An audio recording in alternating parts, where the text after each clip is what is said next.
think there's anything that would stop me from doing my art. Even if I broke all my bones in my body and I was like paralyzed, I feel like I would still find a way to either to participate in dancing in some way, either if I was moving, like my wheelchair or whatever was moving, or if I was creating dancing. I don't see that ever happening, like even, or, yeah, no, my spirit would have to be crushed completely. I don't see that as a thing that is possible.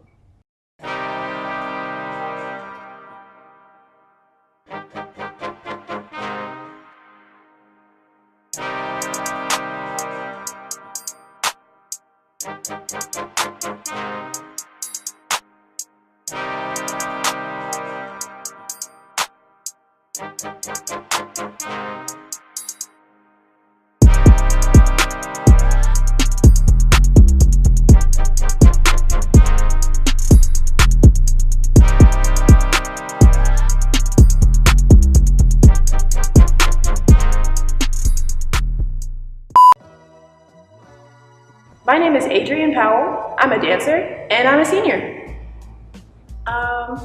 I started taking class in 2004, so I think that's about 14 or 15 years.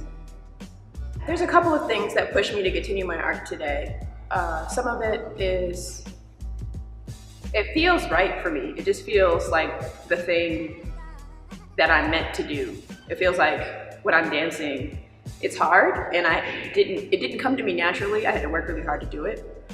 But when I do the other things I'm good at, they don't fulfill me in the same way. And I just really enjoy moving. And if like say I miss class or something, my body is like immediately mad at me, and I can't go like a couple of hours. I can't even go like 20 minutes without moving. My experience in college has definitely changed how I view my art and how I think about it and just everything about my art. Before I was like, I'm gonna be a ballerina, it's gonna be easy. I'm just gonna go out there, I'm gonna work really hard, and it's just gonna be a physical challenge. And then I found out very fast that's way more than that. When I got to college, the summer before I went to college, I went to a summer intensive, and I discovered this whole new world of dance. Growing up, I was in a competition studio, so we just went to the dance competitions and we did that. And I would do my ballet solos and I would do well with them or whatever. But I didn't even know there was like a whole setup of dance schools where they just did ballet.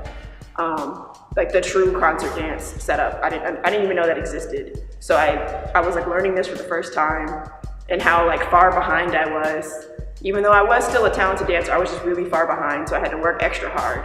And then also I came to UNCG, so everything got really avant-garde.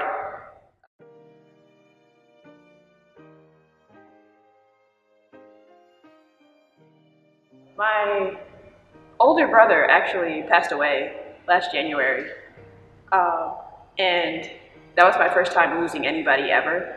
So I had to face these new feelings of grief, and I was in the middle of trying to do school, and my mother was no longer the person I saw her as growing up. She was like a whole new person because she was trying to handle the grief on her own. And dancing in my art helped me to recognize what I was feeling and to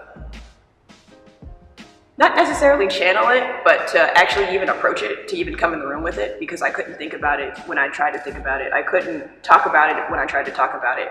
But when I made my art, I could actually do that. I could make art about it.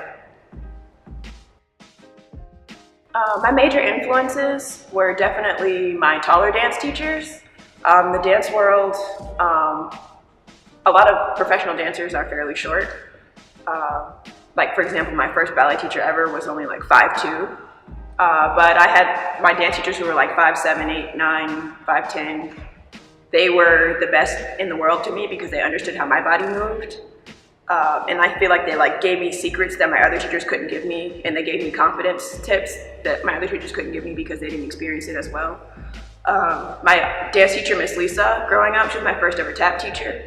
She was the first teacher to actually believe in me, and when I would make mistakes, she wouldn't just be like, oh, Adrienne can't do this. She would actually work with me and be like, okay, Adrienne, try it again. And then my mother and my older brother both taught me to love hard work.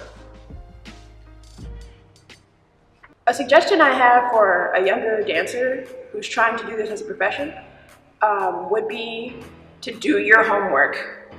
Do your homework. Like all of your homework, like your school homework, your dance homework. Nothing ends when you leave the room just because the person telling you about it isn't in the room. You should do it, you should want to do it. Something I'd like to tell everybody about dance is I'd like to bring to their attention how movement in general, especially dance, connects you to who you are for real, like who you are on the inside, the person you were born to be, the person you can become.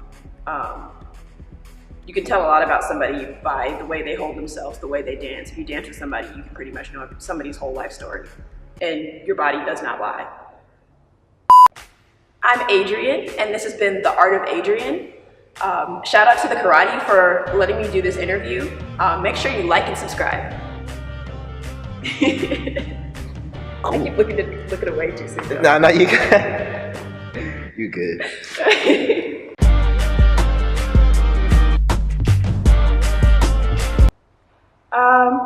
Well, karate, what, as like a dance form, or is that like, what do you mean?